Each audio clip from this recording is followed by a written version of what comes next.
Dear Rotarian, good morning.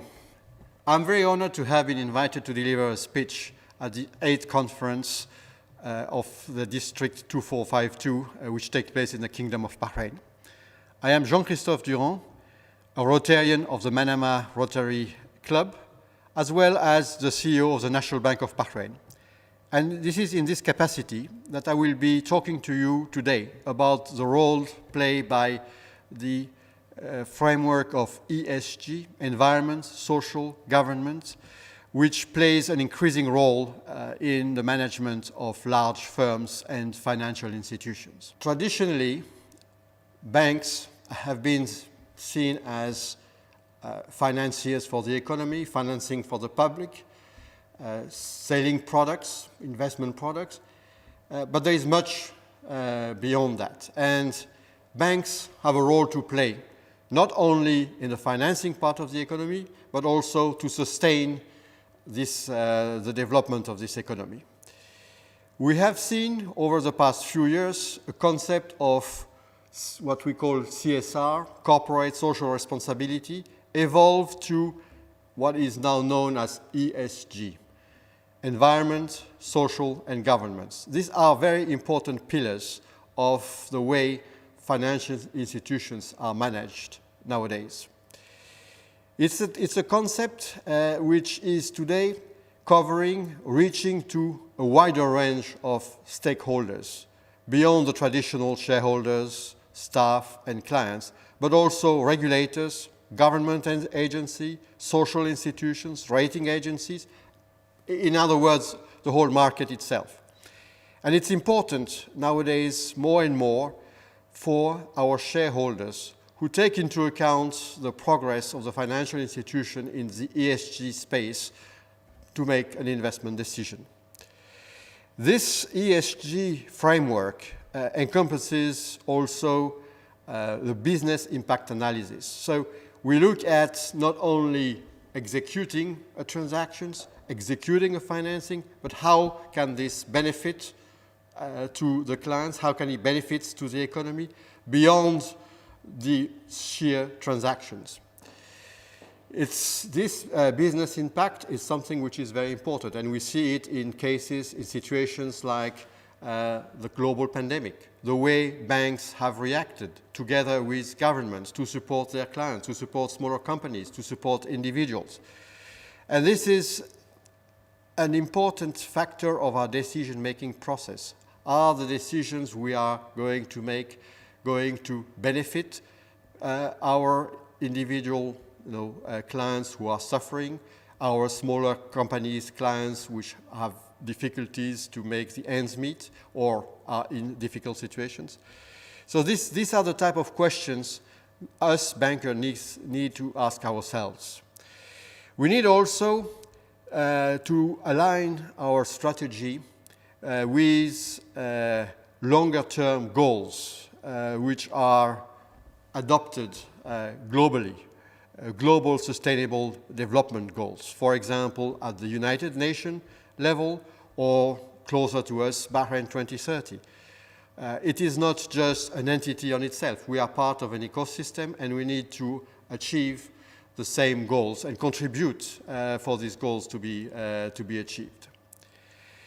And it also encourages our executives to look at different financing techniques and structures which can contribute to these goals. And you have, I'm sure, heard about what is called the green bonds or social bonds.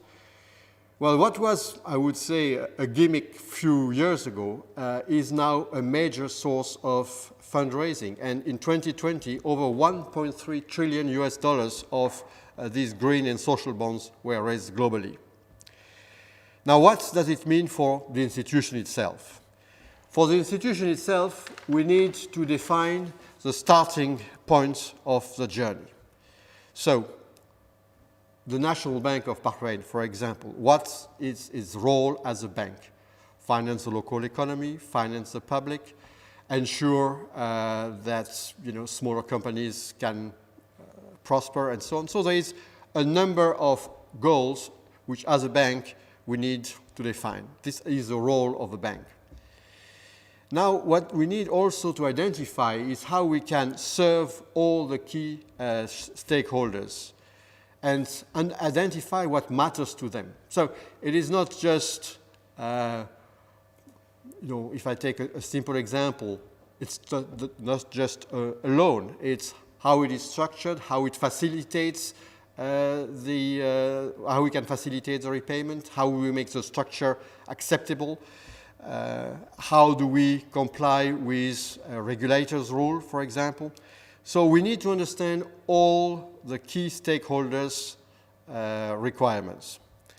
And then, obviously, we need to ensure a high degree of inclusivity in this journey. And when I say high degree of inclusivity, it means we need, at the institutional level, to have a good understanding, a good awareness, a contribution of all teams to these goals. But also inclusivity means that we work with governments, we work with regulators, we work with our clients to ensure that we serve them in the best way possible. So if I give an example, since I'm here representing the banking sector, I would like to give you an example of how NBB defined its sustainability framework.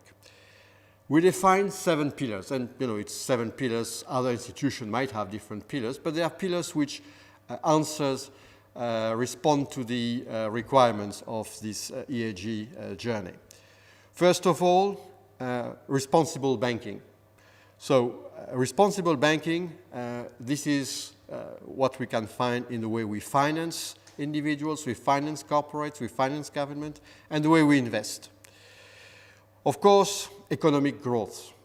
Our aim as a national bank is to support economic growth, sometimes to even contribute to new ideas for economic growth. So this is one of the very important pillars.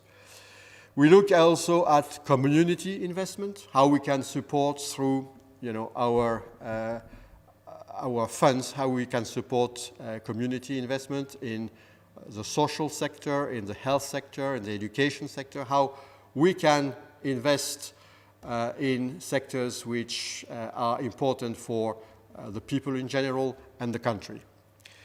Of course, the staff is an important pillar. We need to be in a position to nurture our workforce, to have a proper training, to ensure that they have a career path, and to train them for life at NBB or life beyond NBB. So nurturing the workforce is a daily obligation, and it's something which we take very seriously. Very importantly as well is governance and ethical behavior. Of course, as bank, the ethical behavior is key, and it's something which is part of our values, it's part of our, I would say, day-to-day awareness. But of course, it goes beyond the bank itself. Is also how we treat our clients, how we report to our regulators, how we advise our stakeholder. And the governance is a very important aspect as well. The governance goes with transparency, governance goes with having the right decision-making processes and ensuring that whatever decision is made, it's in a fully transparent manner. And of course, even as a bank, preserving natural resources is an important factor. And we have seen, for example, that internally, by taking some, I would say, easy decision, we've reduced our power consumption by 17%. We have reduced our water consumptions. We have reduced massively our paper consumptions. So these are, I would say, the pillars, and each pillar are obviously a certain number of action plans which are rolled out, but these are the pillars we are referring to. And when I was talking about responsible banking, for example, I'm sure you have heard about the Equator Principles. A number of banks worldwide have adopted principles which also are aligned with this ESG journey, where the way the funding is disbursed, the way the projects are financed are in compliance with certain principles which are aimed at both preserving natural resources but also, obviously, a lot of social goals. So this is the way, I would say, banks contribute to the community, contribute to growing the local economy while remaining ethical and well governed. Now, it's not that banks were not doing anything before. It's not a new concept which suddenly appeared. I would say it's an evolution. And in fact, if I take the example of our bank, NBB journey has started a long time ago, in the 80s or even before, with the creation of a fund funded every year, part from our profit, to donate and support good causes. And this is a way to get involved in the community development in Bahrain. 4 pillars which we have selected and which we invest substantially: education, health, social services, and promotion of the country as a center of excellence. And all this financing or sponsorship we are awarding are always based on these 4 pillars. It is a way for us to give back. It's a way for us to show a close relationship with the community, in line with our motto, which is closer to you. Now, as I said, it has not started last year or 2 years ago. It started 2-3 decades ago, but it is now accelerating. And importantly, this concept is broadening its scope. We all recognize, and I'm talking as a banker, but I know that major firms in the kingdom and elsewhere are adopting the same principle. So it is broadening. We have more stakeholders to interact with. We have more rules to comply with. And of course, we have new financing technique, new technology to embrace to support our clients in a more efficient manner. Now, what is important for a firm in general is to get a structured approach for ESG, an approach which is embedded in the institution governance and in its culture. And culture is very important. It has to be part of the day-to-day direction of all teams, whether they are on the business side, whether they are on the function side.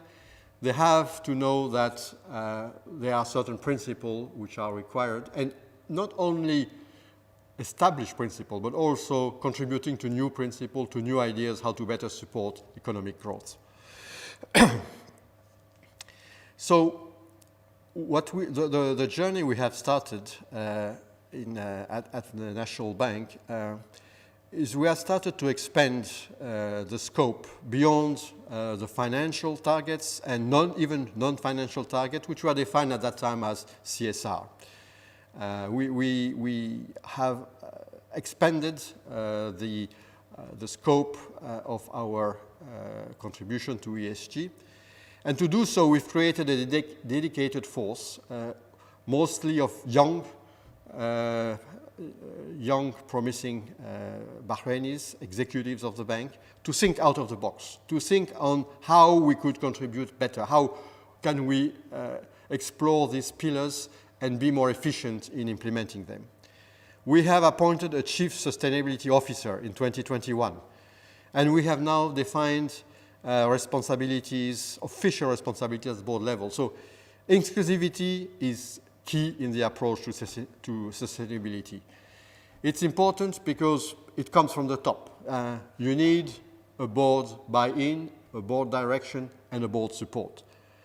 You need responsible shareholders. And as we have seen across the world, more and more shareholders, be they funds, ethical funds or otherwise, or even other type of investor, look at the ESG rating of the companies they invest in.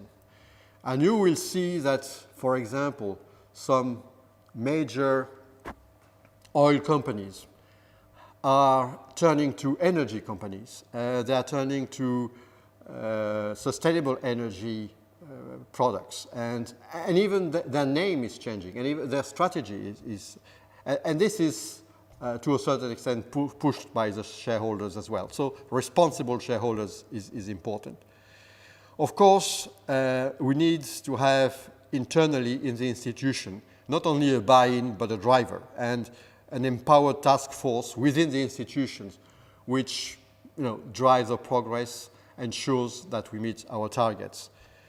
Management drives, that's something which is quite obvious. And we need ownership. We need to have each team, each department owning their targets. It's not just a vague concept at the institution level, it is at departmental level, it is at individual level. And this ownership is a key success factor. We have started a 3-year roadmap. First of all, as I mentioned, is building the infrastructure. And I think this is achieved. And we have ambitions to really be a leading institution in this area. Number 2, build the momentum. And this is what I was talking about when I talk about inclusivity, about empowering a task force internally, about entrusting departments and individuals to own certain actions and certain transformation, because transformation will be required, of course.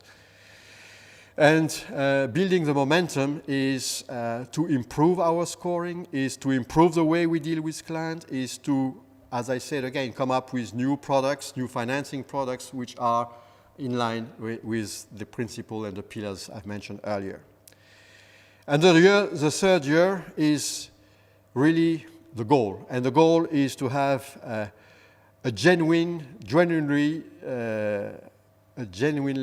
purpose and impact-driven organizations where we know what our role is, we know how to carry out this role in an efficient manner, but also in an environmental friendly, social friendly, and well-governed framework. And this is key.